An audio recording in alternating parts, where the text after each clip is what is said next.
toujours resté fidèle à notre compagnie et nous vous disons bonjour et certainement bonsoir selon les localités. Comme vous le savez, African TV aborde toutes les thématiques qui intéressent l'être humain, mais surtout le développement du continent africain. Aujourd'hui, nous allons donc parler de ce qui nous intéresse tous, nous les humains, nous les Africains, surtout, ce sont les véhicules, mais les véhicules importés. Voilà, on va parler de l'importation des véhicules et leur importance dans le développement de l'Afrique. Et si on parle d'importation, c'est que toute une chaîne va être développée, ceux qui en amènent, ceux qui en vendent et ceux qui en repartent et ceux qui vendent également les pièces de rechange. Alors, pour en parler, nous avons donc réfléchi à la nécessité de faire appel à un professionnel, à un expert, à un spécialiste du domaine. Celui-là même qui, depuis des années, y exerce en qualité de spécialiste des véhicules. Il est donc promoteur d'un grand garage que tout le monde connaît, qui est basé à Sévaré, que tout le monde appelle garage moderne et Sévaré, en abrégé GMS. Mesdames et messieurs, fidèles téléspectateurs, nous avons donc le plaisir de recevoir sur ce plateau de African TV pour en débattre monsieur Bala Khalifa Diarra.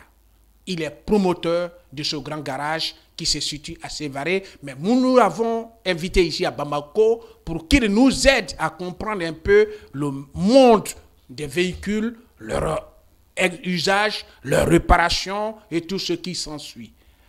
Monsieur Bala Khalifa Diarra, merci d'avoir accepté notre invitation. Merci aussi de nous avoir fait honneur de quitter Sévaré parce que quand nous vous avons eu au téléphone, on avait dit on aurait besoin de vous sur notre plateau. Vous m'avez dit je viendrai et je serai là. Vous êtes là et c'est tout un grand honneur pour nous. Merci d'être venu. Merci, monsieur Monoko. On peut déjà donc vous donner déjà la possibilité de saluer tous ceux qui vous sont chers, certainement ceux qui sont avec vous dans la zone Venise malienne du côté Mopti, Sévaré et autres. Quelques mots pour dire bonjour à ceux qui vous apprécient beaucoup. Merci, monsieur Monoko. Merci à tout le personnel de African TV. Oui. C'est un grand plaisir pour moi aujourd'hui devant votre télé. Et je vous remercie infiniment parce que ça, c'est pour moi un honneur. D'abord, en plus, parler de l'automobile, c'est avec plaisir que j'en parle parce que je le maîtrise. Et je ne rentre pas dans beaucoup de détails, mais je vous donnerai, Inch'Allah, le peu que j'en connais dans ce domaine. Merci. Merci, mais un petit bonjour pour vos frères, vos amis, vos connaissances. Tout à fait, un petit bonjour à tout mon personnel du GMS Garage Moderne Sévaré à Mopti, dans la 5e région, la Venise du Mali, et à tous mes partenaires aussi, tels que les Nations Unies, Orange Mali, la FAO, et beaucoup d'autres. Ainsi à ma famille, à mes enfants, à mes chers collègues qui m'ont beaucoup appuyé dans ce domaine. 36 ans aujourd'hui que le garage existe. Et 35 ans, je voulais dire, rectification, parce que depuis 1990, ce garage est à Mopti. Merci. Merci. Depuis donc environ 3 décennies, hein? Voilà, 3 décennies déjà, le garage existe. Cela justifie l'expertise, vos compétences en la matière. Et nous ne nous sommes pas trompés en vous demandant de venir sur notre plateau pour qu'on parle un peu de l'automobile. Alors, déjà d'entrée de jeu, le véhicule, de façon générale, c'est quoi pour le citoyen lambda? Comment vous appréciez ça, vous qui êtes dans le domaine? C'est quoi, en fait? Merci, M. Monoko. Je vous réponds avec plaisir. Le véhicule, pour moi, d'abord, n'est pas aujourd'hui au Mali, et pour ses usagers et pour nos clients, une nécessité. C'est un outil pour moi de travail. Mais c'est ce que je dis souvent à mes clients et à des gens qui viennent me demander conseil, tels que les particuliers. Je dis, pourquoi d'abord tu payes une voiture? Pourquoi? Je leur pose la question. Ah ouais, bon, un tel a payé une voiture et moi je veux payer une voiture, c'est pas ça. Tu payes une voiture parce que la famille a grandi. Parce que tu as des enfants amenés à l'école, il y a madame, il y a ta vieille maman, il y a le papa, il y a le tonton, et ainsi de suite. Donc la famille grandit, tu payes une voiture, les nécessités est là. Parce qu'une voiture, c'est une charge pour moi. Et beaucoup de gens se lèvent, bon, parce qu'un tel a payé une voiture, moi je vais payer la voiture. Bon, attention, tu payes la voiture, mais il faut pouvoir l'entretenir aussi. Il faut l'entretenir. Parce que la voiture, c'est, pour moi, je dirais, c'est une famille. Il faut changer les filtres, il faut des qualités d'huile, les qualités des pièces. Et même avant de payer une voiture aussi, demande conseil quand même à un mécanicien agréé ou professionnel qui peut te conseiller. On est en Afrique et précisément au Mali. Et il y a le climat qui est différent des autres pays.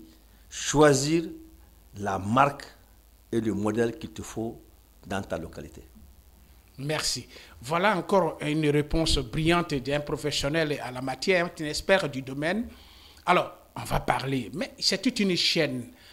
Les voitures, comme vous le savez, ce n'est pas fabriqué ici en Afrique. Tout à fait. Il y a ceux qui les importent ici, Ouais. et il y a ceux qui s'occupent de leur entretien. Ça, c'est votre domaine plus précisément. Oui.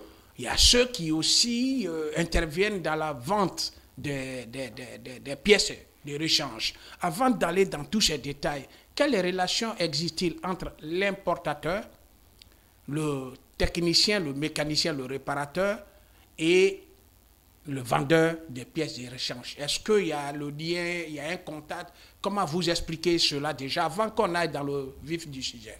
Merci, M. Monoko, en plus encore. Et comme vous l'avez si bien dit, c'est une chaîne. Il y a d'abord l'exportateur, il amène les véhicules, et puis il y a la vente des pièces, et après suit le mécanicien qui entretient. Donc ces trois sont obligés de coopérer et qu'on se met ensemble pour mieux conseiller nos utilisateurs de ces véhicules pour qu'il n'y aura pas de défis.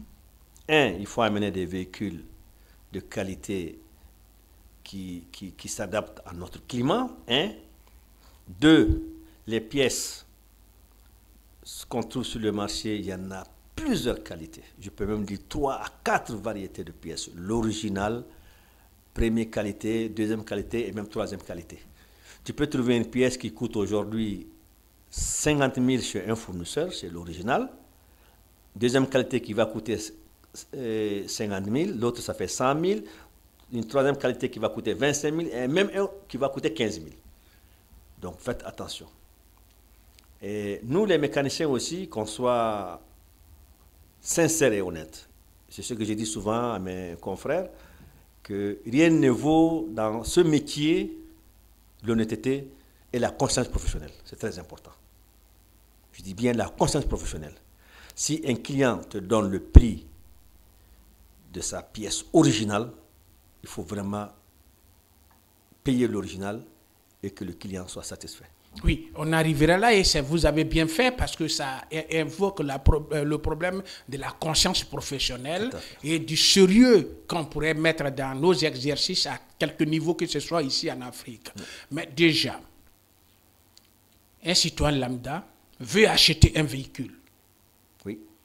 Et il va dans un parking pour acheter le véhicule. Mais avant d'aller au parking ici, vous avez contacté, qu'est-ce que vous lui aurez conseillé? Moi, je vais acheter un véhicule, mais je ne m'y connais pas. Mais l'idée, pour moi, c'est d'avoir un véhicule.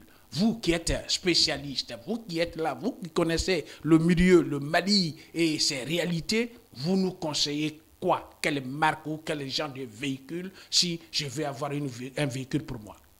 Très bien, M. Monoko, je vous réponds. Et au Mali, aujourd'hui, tout le monde est câblé sur, je pourrais dire, 2 à 3 marques de véhicules. Si je dis marque, il faut bien préciser.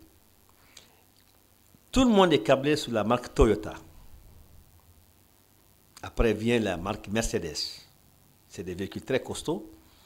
Moi, j'ai eu à faire ma formation en Allemagne, à Cologne précisément. Donc ça, c'est des marques qui sont très costauds. Toyota, Mercedes, la Mitsubishi, et vient les autres marques telles que Ford et Lexus, c'est toujours Toyota en un mot, et d'autres marques qui sont les Nissan Patrol. C'est des marques un peu costauds et qu'on en trouve assez sur le marché.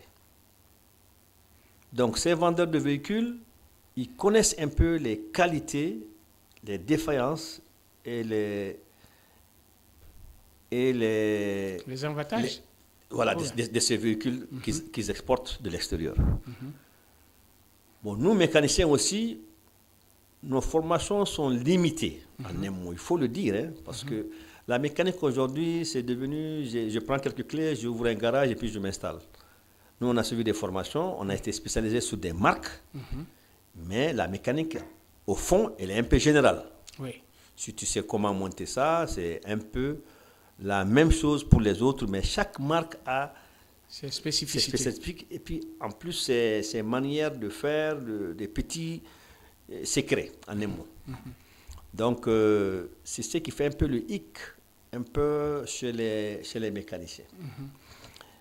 Et quand même, le client qui vient vers nous, on le conseille. D'abord, moi, je dirais à mes clients, tu veux payer une voiture, pourquoi d'abord? Il me dit non, c'est pour uniquement la ville, amener les enfants à l'école, mes courses, mes voyages. Bon, voilà. Tu voyages sur quel tronçon? Tu fais quoi? Tu vas au champ avec? Tu fais la latérite? Tu fais des pistes? Tu fais le goudron? Donc, on le conseille des voitures peut-être qui coûtent moins cher à l'entretien et qui sont costauds, ou peut-être des véhicules semi-4x4 tels que les RAV4 et autres, parce qu'ils ont un pont et une transmission en arrière, ou les petites voitures qui ont les tractions avant, ou maintenant tu vas dans la gamme même des véhicules 4x4. Ça aussi, ça existe. Donc voilà les trois types de véhicules qu'on peut conseiller d'abord pour un départ à nos clients. Et un citoyen lambda, moi, je veux aujourd'hui acheter un véhicule pour me dépanner, faire mon petit malin, comme on le dit, hein, parce que c'est aussi ça l'Afrique. Hein. Tout à fait. On aime aussi se faire voir. Alors, quelqu'un qui n'a pas assez de bourses, qui n'a pas assez de moyens, mais qui voudrait un véhicule, alors vous, en tant que praticien, parce qu'ici au Mali, quelle est la nature du véhicule quelle marque vous conseillerez? Est-ce que c'est Mercedes? Est-ce que c'est Toyota? Parce que l'équation, par rapport à cette question, on a le véhicule, mais on a souvent aussi des difficultés pour les réparations ou pour trouver aussi les pièces indiquées à la matière. Alors, quelles sont les pièces qu'on pourrait trouver ici sur place et qui seraient adaptées à tel ou tel véhicule, à telle marque? Quand même qu'on se dise la vérité, il ne faut pas qu'on se voile la face. La marque Toyota aujourd'hui au Mali est le numéro 1. Tu en trouves partout, même dans les coins les plus reculés. Okay. Tu trouves la marque Toyota, les pièces Toyota, on en trouve partout. Okay. Plus que n'importe quelle marque. Après vient Mercedes, après Nissan, après Mitsubishi, et vient les Ford et les autres marques américaines qui sont un peu rares sur le marché. Souvent même, il faut commander à partir de l'extérieur. Mais quand même, la marque Toyota est le numéro 1 au Mali. Et nous conseillons à tous nos clients, s'ils prennent quand même, ce n'est pas pour dire que les autres marques ne sont pas de bonne qualité ou bien ne sont pas endurants, mais quand même, Toyota est maîtrisé par les Maliens. Les pièces sont disponibles sur le marché, les pièces sont abordables et nos mécaniciens maîtrisent aujourd'hui ce domaine et la réparation. Ouais. Donc après Toyota, au Mali, c'est Mercedes, c'est ça? Toyota, après Mercedes, Mitsubishi et Nissan, je pouvais dire. Ouais. Mais vous qui êtes professionnel de formation et qui avez décidé d'embrasser le métier de véhicule, surtout sur l'intervention, la mécanique, la réparation, l'entretien, c'est votre domaine. Est-ce que tout le monde parce qu'on voit tellement de garages partout, ici en Afrique et surtout au Mali, on s'interroge comment on devient garagiste, comment on devient mécanique. Ça vient d'où? Comment est-ce que c'est spontané ou est-ce que c'est la conséquence d'une formation ou c'est parce qu'il n'y a pas d'emploi, on peut gratter les yeux et s'ouvrir un espace pour y réparer. Comment devient-on? Merci, M. Monoko, pour cette question qui est vraiment une question très, très importante à poser et dont les Maliens ils ont besoin d'éclaircissement. Ah oui, parce que très nous, important. les utilisateurs, il faut nous aider. C'est très, très important. En mécanique, aujourd'hui, si on revient un peu en arrière, les parents ont tendance, l'enfant a échoué, je le lance dans un garage. Non. La mécanique, c'est un métier comme les autres. Oui. Tu l'apprends. Depuis le second cycle, tu es orienté dans des centres ou bien des formations qui t'amènent jusqu'à être ingénieur. Oui. Nous, aujourd'hui, avec l'expérience et nos différentes formations, on nous classe des experts en mécanique. Oui. Et pourquoi? Parce que j'enseigne la mécanique. Mm-hmm. Et j'ai même un centre de formation agréé par l'État. Oui. Par le ministère de l'Emploi et de la Formation professionnelle, qui s'appelle Centre BACAD. J'ai même reçu le ministre de la Formation professionnelle en son temps, Deya Benkatra, et le gouverneur Traoré, qui était en ce temps à Seva, il est aujourd'hui à la retraite, à Mopti, et plein d'autres directeurs nationaux qui les accompagnaient pour visiter mon centre de formation et voir mes élèves en cours, avec notre vidéo de projection, les moteurs démontés et comment rassembler et comment connaître comment on répare et quels sont les allégages des pièces, comment tout est... C'est extraordinaire la mécanique. Mais aujourd'hui, tout le monde apprend sur le tas et se disent mécanicien. Et se disent je peux réparer. Bon, c'est là que les clients se trouvent devant. Bon, je viens de payer une voiture, je n'ai même pas fait 3 mois, 4 mois, paf, je suis dans des difficultés. Parce que tu n'as pas choisi un bon mécanicien, un bon garagiste. Parce que ce monsieur, il a appris sur le tas, et peut-être qu'il ne maîtrise pas d'autres domaines, et c'est lui qui va te causer des dégâts. Ah oui. Ailleurs, là aussi, ça existe, là. Il faut qu'on le dise, hein, clairement sur le plateau. Hein. Oui. Donc, choisissez vos mécaniciens. Il y a des concessionnaires qui sont là, qui ont des garages avec les matériels qu'il faut, les pièces qu'il faut, des bons conseils et des méthodes de classe pour pouvoir bien réparer vos véhicules. Tous les équipements aussi. Exactement, c'est très important. La formation, l'équipement, la qualité des pièces et aussi la conscience professionnelle. Très important. Donc, je reviens un peu en arrière qui est la mécanique, c'est un métier. Tu l'apprends, il faut connaître la mécanique de long en large. D'abord, tu trouves plein de personnes qui peuvent te démonter un moteur, ils te le remontent, ça marche, on applaudit pour eux, c'est bien, mais ils ne connaissent rien de qu'est-ce qu'ils sont en train de toucher. Les allégages, c'est le bloc, il est en fonte, il est en alu, il est de quelle matière, il peut supporter quoi, il ne peut pas supporter quoi, les pistons sont de quel truc, plein de choses. Et venons après les huiles qu'on utilise dans les véhicules, pour ces véhicules qu'on met dans les moteurs. Ces huiles ont des qualités. La dispositif, les additifs qu'on trouve dans ces huiles, il faut les connaître. Oui. Tu vas trouver que tout de suite Toyota préconise utiliser Shell, utiliser Motorola, utiliser telle qualité d'huile pour son moteur. Mais toi qui as payé le véhicule, tu vas utiliser autre huile. Ah, déjà. Ça va abîmer. Déjà, tu as faussé là. Il y a plein de trucs de ce genre que nous, les mécaniciens, on doit savoir. On les invite à suivre des formations, à suivre à la télé ce qui se passe, à suivre sur des chaînes plus importantes qui font des commentaires ou bien des trucs sur ces modèles de véhicules et de la mécanique et de tout ce qui suit, qui est quoi? Du constructeur jusqu'à la vente, jusqu'au pied détaché et jusqu'à la mécanique et jusqu'à la livraison du client de ce véhicule qui est aujourd'hui en bon état pour l'utiliser. Donc, si je comprends bien, tout le monde n'est pas mécanicien, c'est ça? Merci, c'est il faut mettre l'accent sur ça. Tout le monde ne peut pas être mécanicien. D'abord, je dirais même pour être mécanicien, il faut avoir le minimum d'instruction. Le minimum d'instruction. Une chose qui est très importante, Oui. tu vas trouver un mécanicien qui a ouvert un moteur, il le referme. Vous savez tous, bon, peut-être vous ne le savez pas, vous êtes journaliste, mais quand même, pour monter le jeune de Kilas, le serrage se fait avec un outil qu'on appelle la clé dynamométrique. Ok. Et cette clé dynamométrique est réglée à des kilogrammes force. Parce qu'en Afrique, ici, on est sur le système kilogramme force. Et c'est les Anglais, c'est en Newton, je crois. Bon, bref, chaque véhicule a le serrage de la culasse au kilogramme force. On peut dire que la Toyota Land Cruiser HRJ 80 ou HRJ 100 ou HRJ 105 est réglée pour serrer la culasse, il faut le serrer à 68 kg force. Et si tu le serres en moins que 68 kg force, il n'est pas arrivé au serrage normal. Si tu dépasses le serrage, c'est pas bon non plus.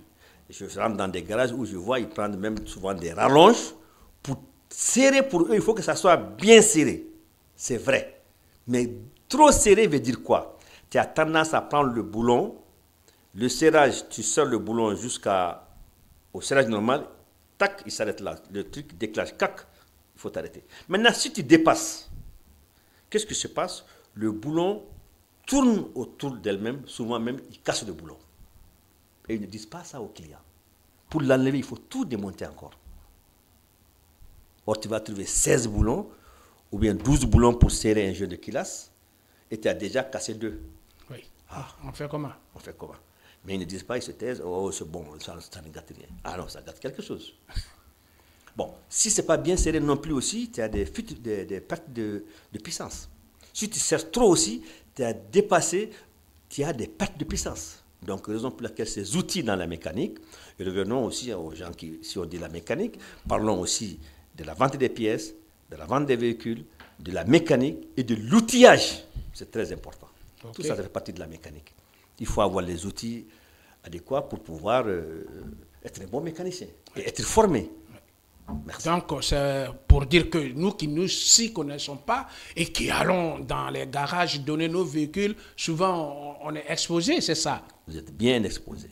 On est beaucoup exposé. Beaucoup exposé, même je pourrais dire. Voilà. Choisissez vos garagistes, choisissez les mécaniciens, ils ont quel niveau, qui était son patron, il a été formé comment. Il y a des gens aussi, je ne sais pas pour blâmer, d'autres qui n'ont pas fait l'école. Tu peux trouver quelqu'un qui n'a jamais fait l'école, mais c'est un bon mécanicien. Il travaille soigneusement, il travaille très bien. Parce qu'il a eu un bon patron qui était instruit, qui l'a encadré, oui. Et il a copié et suivi un peu les traces de son patron. Ah, c'est un grand. Oui. Il est un grand parce qu'il a suivi les traces de son patron. Il a suivi comment son patron travaillait, parce que son patron était d'abord un mécanicien instruit, qui a suivi assez de formation, qui sait comment faire. Il ne fait que copier son patron et il a la chance d'évoluer. Oui. Très bien dans ce domaine. Oui.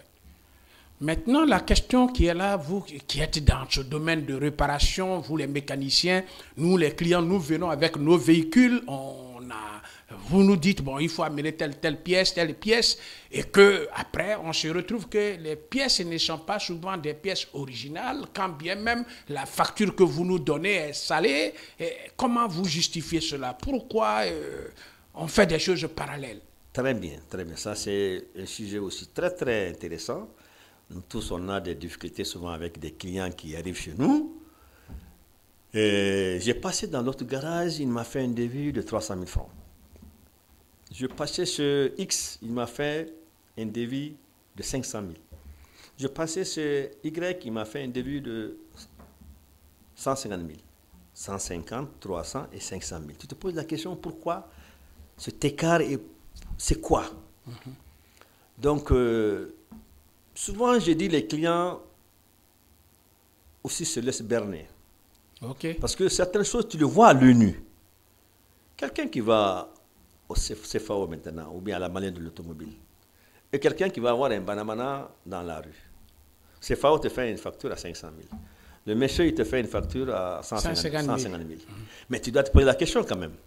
Mais quelle garantie j'ai avec le monsieur qui m'a fait ça? Il va te dire, non, je te garantis même le travail. Mais il a quel moyen de te garantir la pièce? Est-ce que il y a quoi comme support qui te permet d'être sûr de ce monsieur? Par contre, le constructeur, qui est la Manuelle Automobile ou CFAO, ou bien eux, ils ont les moyens, c'est un garage sûr et certain avec facture, TVA, machin, tout ça. Si ça ne va pas, tu retournes chez eux. Bon, nous travaillons dans ce cadre un peu. Parce qu'il faut donner quand même l'assurance et une garantie même au client. Qui est quoi? Accepter, je reviens sur ça, je l'avais dit au départ, qui est la conscience professionnelle, que nos mécaniciens acceptent d'être conscients de ce qu'ils font. Il y a les pièces, il y a des pièces, il y a des pièces, il y a des pièces. Tu vas payer cette pièce, on te dit 100 000. Vraiment, ça, il n'y a pas plus que ça, c'est l'original. La même pièce imitée par d'autres par d'autres marques te coûte 50 000. La même pièce, tu vas aller voir copie conforme identique qui va te coûter 15 000. Mais pose-toi la question, pourquoi cet écart? Tu vas monter, je ne veux pas dire que ça ne va pas démarrer, mais c'est pour combien de temps? Peut-être 1 mois, 2 mois, 3 mois, tu es dans la merde. Et l'original, tu le mets, c'est à vie en un mois. Parce que nous disons que c'est des pièces qui sont montées au kilométrage. Au kilométrage, parce que tu peux réviser ton moteur, c'est parti pour des années. Mais si tu mets des pièces de pas de bonne qualité, c'est pour quelques mois. Oui, mais là aussi, il y a cette équation qui est que généralement on dit non, moi j'ai acheté ma voiture à seconde main et que je vais changer le moteur et que je peux mettre un autre moteur pour que ça circule. Vous qui êtes du domaine, changement des moteurs, ça veut dire quoi en réalité? Est-ce que c'est une très bonne chose ou bien pourquoi ne pas se conformer à l'original? Pourquoi? Bon. Aidez-nous à comprendre parce que c'est partout quand on passe, tout le monde dit non, j'ai changé mon moteur, j'ai été prendre un moteur casse. Bon, est-ce que... Voilà une question, M. Monoko, qui me met vraiment à l'aise aujourd'hui.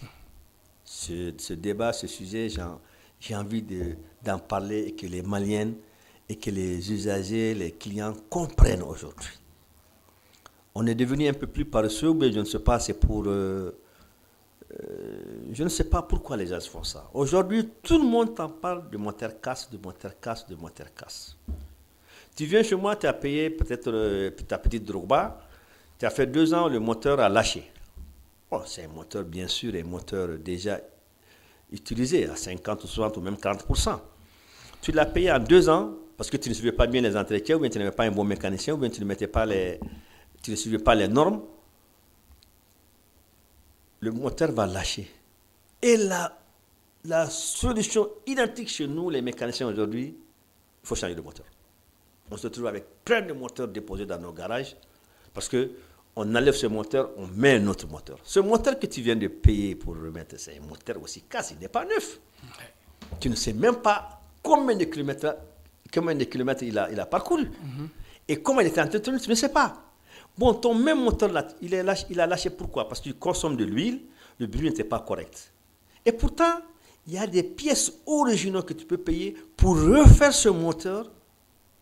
Ah, d'accord. Ah oui, tu refais le moteur, il revient comme s'il était tout neuf. Ah, super.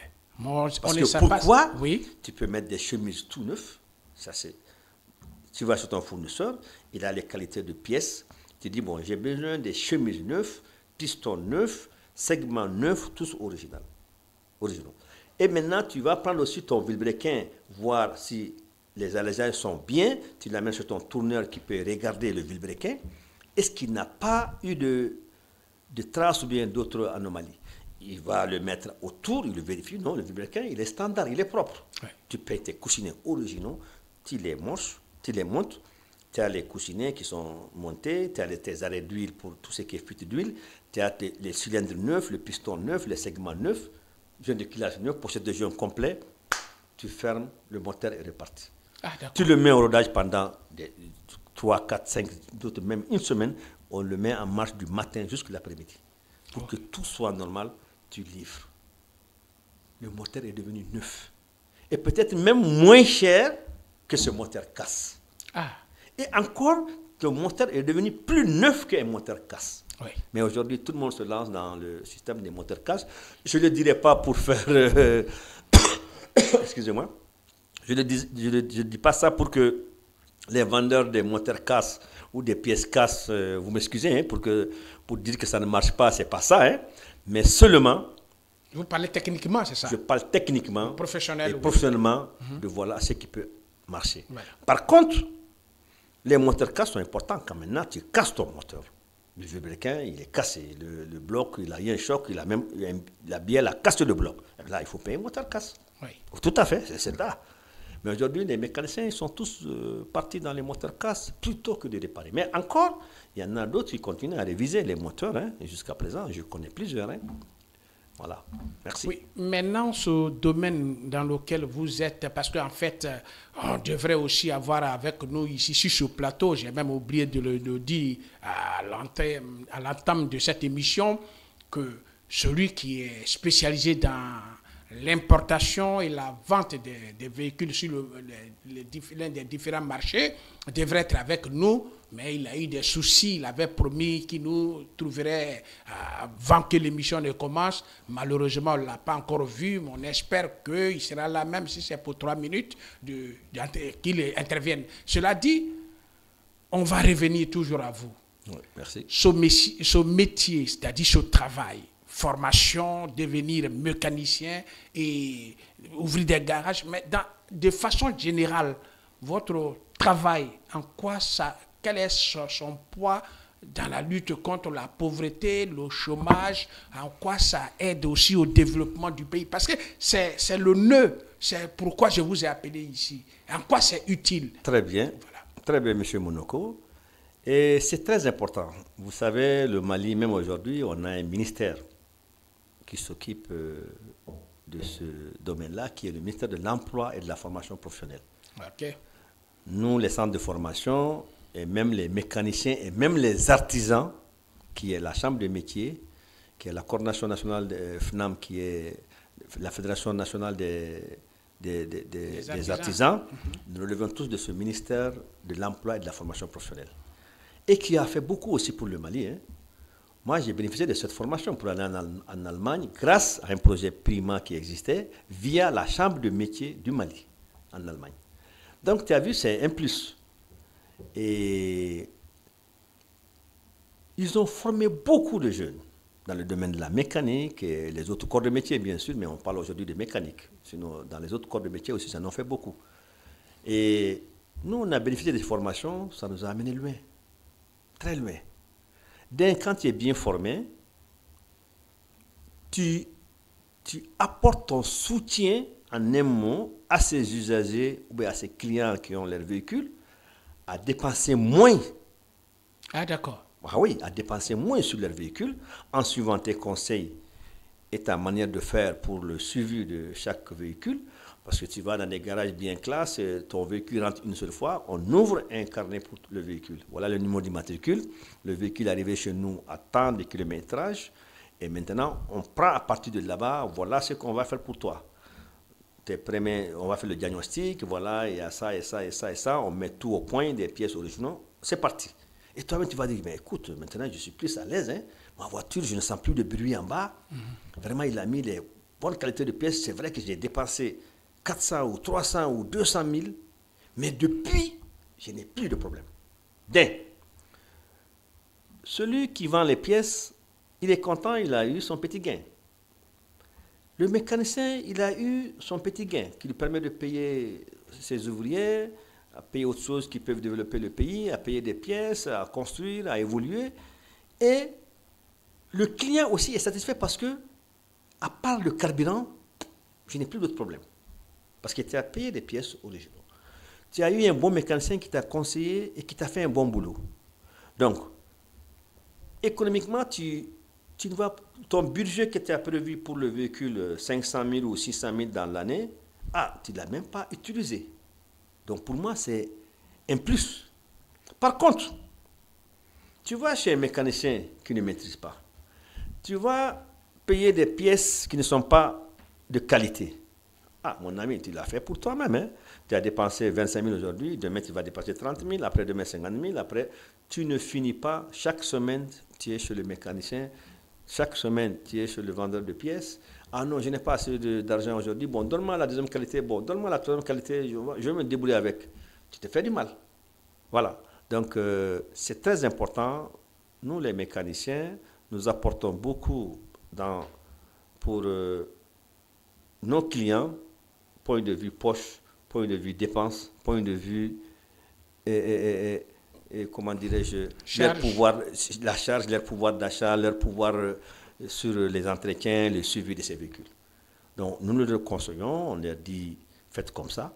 Je reviens à une chose qui est très importante aussi, qui est quoi? Souvent, vous trouvez beaucoup de Maliens qui payent le véhicule, mais souvent, ils ne mettent que 5 000 ou 10 000 francs de carburant. Ah, d'accord. Ah oui, ah oui. Et vous savez que dans les véhicules, le réservoir est muni d'une pompe à essence. Je parle bien sûr sur les véhicules à essence, pas diesel. Cette pompe à essence est émergée dans le carburant. Dans le carburant, il y a des additifs qui permettent de refroidir cette pompe à essence. Et quand tu mets 5 000 ou 10 000, la pompe n'est pas complètement immergée dans le carburant. Oui. Donc, elle tourne. C'est un petit moteur qui tourne à des vitesses pour pomper le carburant du réservoir jusqu'aux rampes et jusqu'aux injecteurs. Lui ne fait que tourner tant que le véhicule est en marche. Et il n'y a pas assez de carburant. Qu'est-ce qui va se passer? La pompe va se chauffer à un moment. Elle n'a plus sa température ambiante dans laquelle elle peut donner le rendement qu'il lui faut. Et qu'est-ce qui va se passer? Tu vas sentir que le véhicule fait des à-coups, des petits trucs, mais toi, que je roule, c'est bon, peut-être ça va le laisser après.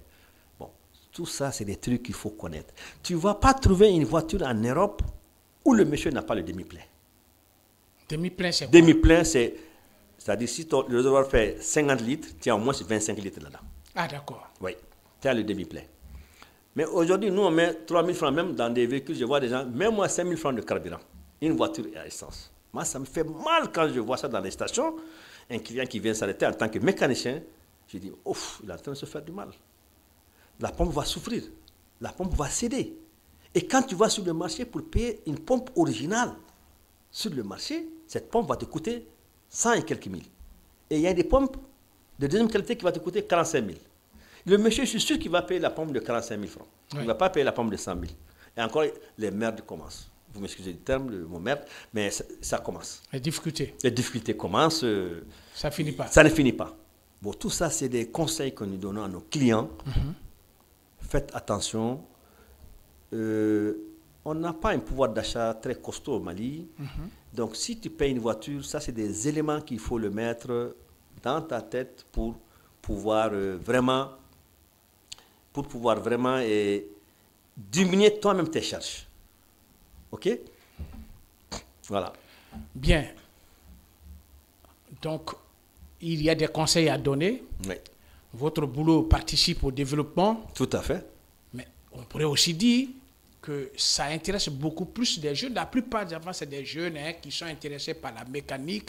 Est-ce que vous êtes organisé, vous qui êtes de ce domaine-là? Est-ce qu'il y a un syndicat? Est-ce qu'il y a une structure? Est-ce que... Bon, ce n'est pas trop ça le sujet, mais je voudrais un peu comprendre si votre domaine est organisé. Parce qu'on retrouve tout le monde est dedans. Et tous les problèmes que les usagers, c'est-à-dire les propriétaires des véhicules ont, c'est parce qu'un jour, il dit, bon, j'amène mon véhicule dans le garage pour voir comment on pourrait m'aider. Et de là-bas, on a tous les problèmes. Vous avez parlé d'huile qui ne serait peut-être pas adaptée et que les gens mettent.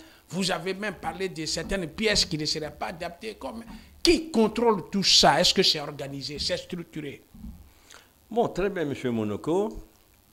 C'est bien structuré parce qu'aujourd'hui, il y a plein d'associations, des ouvriers, des mécaniciens, des électriciens, des maçons, dans tout le domaine. Mais en mécanique, quand même, il y a beaucoup d'organisations qui sont faites dans ce domaine. Et nous relevons tous un peu de la chambre de métier et de la FNAM. On se retrouve dans ce grand bureau. On est organisé dans les quartiers, par région, dans les cercles, et puis même précisément à Sévaré, on a l'association des ouvriers professionnels de Sévaré. On est aujourd'hui à une centaine de jeunes. Nous sommes tous des garagistes, des mécaniciens, des électriciens, des tôliers et des peintres. Ah, tout ça là. Oui, on s'est mis sur 4 volets. Mécaniciens, électriciens, tôliers et peintres à Sévaré. Et on évolue, on a une cotisation, on se donne les idées, on essaie de s'organiser pour évoluer et même chercher des formations auprès de d'autres partenaires à l'extérieur, aussi bien que l'État. Et ça marche très bien. Est-ce que vous donnez des fois des formations, des cours à vous, à ceux qui sont de ce domaine, et puis vous les moraliser pour dire non, quand on fait ce boulot, voilà le comportement qu'il faut adapter, l'honnêteté, la transparence. Nous souffrons avec vous. C'est pourquoi vous êtes technicien, vous êtes professionnel, vous êtes expert. Et on a vraiment voulu que vous soyez là. Les usagers de véhicules, les propriétaires de véhicules en Afrique ont des problèmes avec les mécaniciens. D'autres disent même que certains mécaniciens enlèvent même des pièces, ou bien créent des problèmes. Certains disent que d'autres veulent que toujours il y ait problème pour qu'on revienne. Bon, on ne peut pas dire que tout le monde est comme ça. Dans une corporation, il y a toujours des brebis galeuses. Mais ce qui est important, est-ce qu'il y a une question pour moraliser cette corporation? Est-ce qu'il y a des formations au cours desquelles on enseigne aussi, pas techniquement forcément, mais la morale pour dire quand on travaille, il faut être honnête. Quand on demande une pièce à X à échanger, il faut aller chercher l'original. Il faut donner la facture à la personne et il faut le convaincre à acheter l'original. Merci, M. Monoko. C'est très bien.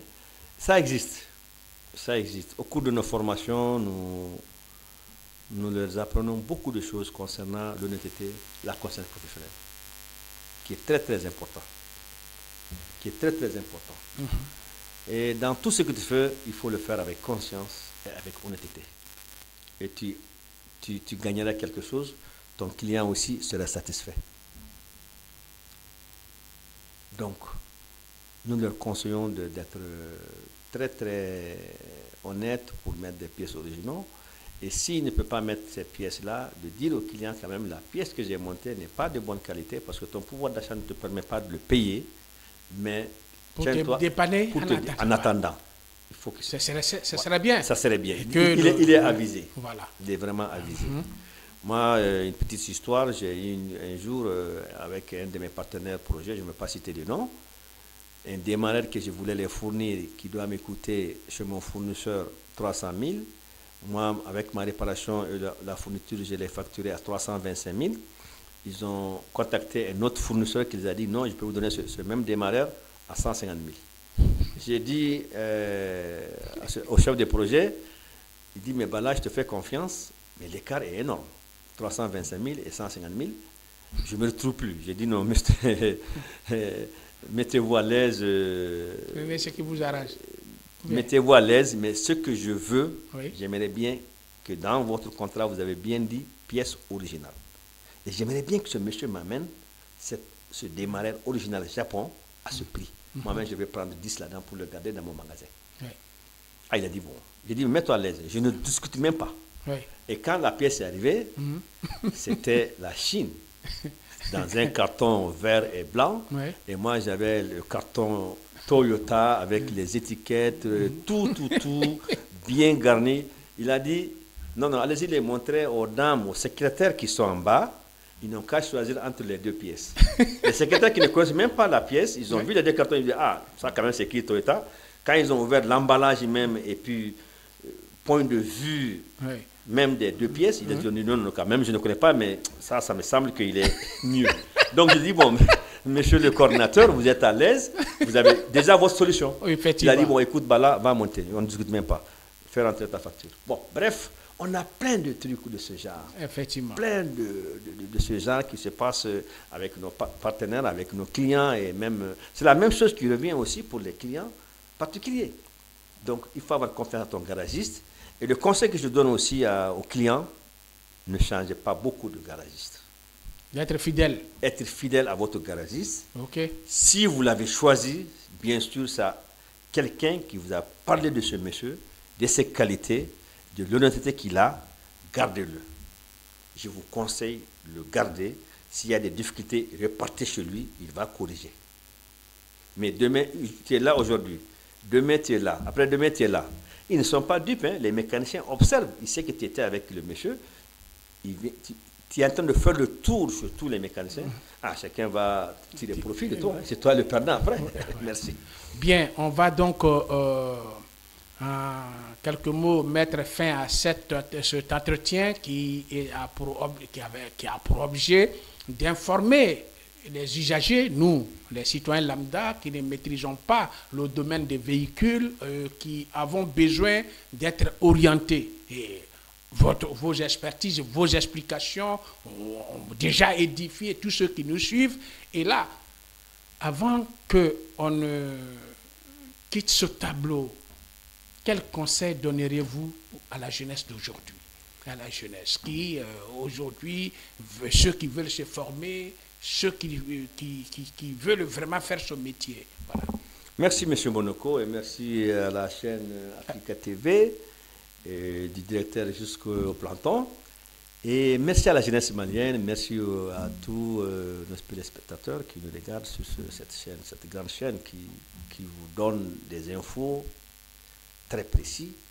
Je dirais à la jeunesse malienne, la mécanique est un métier très noble.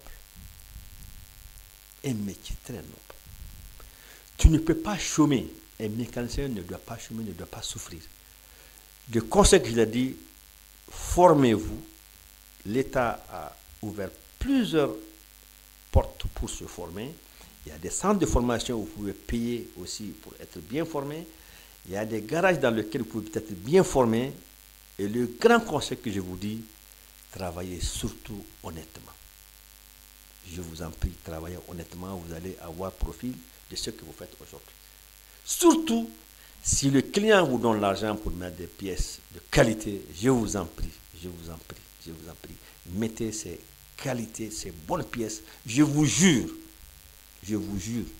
3 fois que le même client reviendra parce qu'il est satisfait. Mais si vous voyez l'argent, ah, il a payé 100 000 francs pour la pièce originale, j'ai eu la pièce à 40 000, ça peut aller, c'est pas pour longtemps. 1 fois, 2 fois, votre nom est gâté et il va quitter chez vous. Mais si vous mettez la pièce originale, ah, depuis que M. X m'a réparé le véhicule, sur ça, je n'ai plus de problème. Et il va revenir. Oui. Il va revenir parce qu'il est satisfait. C'est autre problème qui peut se déclencher, mais pas le même problème qui se répète en longueur de journée. C'est comme maintenant ce que je viens de dire concernant l'essence. Vous ne mettez jamais assez d'essence. Même si je mets la pièce originale, il va vivre plus longtemps que la pièce adoptable, mais que tu es en train de l'abîmer. Donc ça, c'est des conseils qu'il faut dire aux clients. Et surtout, la jeunesse, formez-vous. La mécanique est un métier très noble et qui porte vraiment de l'argent. Un mécanicien ne doit pas chômer, un mécanicien ne doit pas souffrir. Tous les jours, tu dois avoir quand même ton peu de condiment. Ça, c'est sûr. Vous voyez le nombre de véhicules qui circulent à Bamako. Les garages qui sont Bamako et alentour ne suffisent même pas pour le nombre de véhicules existants aujourd'hui à Bamako. Les régions, la même chose. Chaque région vit avec le pouvoir de l'achat de la région, bien sûr. Donc voilà les quelques conseils que j'ai à donner à la jeunesse malienne. Formez-vous, soyons honnêtes et la mécanique, ça paye. Bien, formez-vous, soyez honnêtes et la mécanique, ça paye. Telle est la conclusion de l'entretien que notre grand expert, notre promoteur de garage qui est basé loin de Bamako, au grand centre du Mali, celui-là, lorsque nous lui avons demandé de venir nous exposer et orienter et informer les populations et les usagers des véhicules, il a promis et il a été là. Il nous a entretenus. Nous allons encore donc lui dire grand merci d'être venu et la porte de African TV vous sera toujours ouverte. Merci. Et j'espère que vous allez un peu rester à Bamako déjà avec nous, bien vous retourner parce que vous étiez venu dans le cadre de cette émission. Tout à fait. Oui. Non, je m'apprête pour retourner cette semaine, Inch'Allah, à Mopti, qui est à ma base. Et j'espère, Inch'Allah, aussi que ça ne serait pas la dernière. Et je tiens à remercier le directeur de African TV. Et mon cher ami Monoko Toli, le grand journaliste. On a fait beaucoup de parcours ensemble. Oui. Et un monsieur très honnête et très élégant. On s'est côtoyé sur beaucoup de choses, vraiment, et je suis ravi Merci. Je suis très content de l'invitation et de mon petit savoir que je peux mettre à la disposition des jeunes et des Maliens pour que nous changeons un peu dans notre manière d'être et vivre et faire évoluer notre cher Mali. Et vive la transition, vive le Mali, vive la jeunesse et vive les artisans du Mali. Merci. Donc, c'est sur ces mots que nous allons donc mettre fin à cette émission qui a permis à ce que nous soyons édifiés. Et de l'autre côté de la régie, ce sont nos techniciens qui sont toujours au four au moulin, à qui je dis grand merci. Ils veillent, ils ne dorment pas, surtout avec cette période de crise de carburant où on n'a pas tout. Nos techniciens veillent. Il faut donc leur dire grand merci et du courage. Et c'est avec ce mot de remerciement de la régie que nous allons vous dire également grand merci et au revoir. À très bientôt.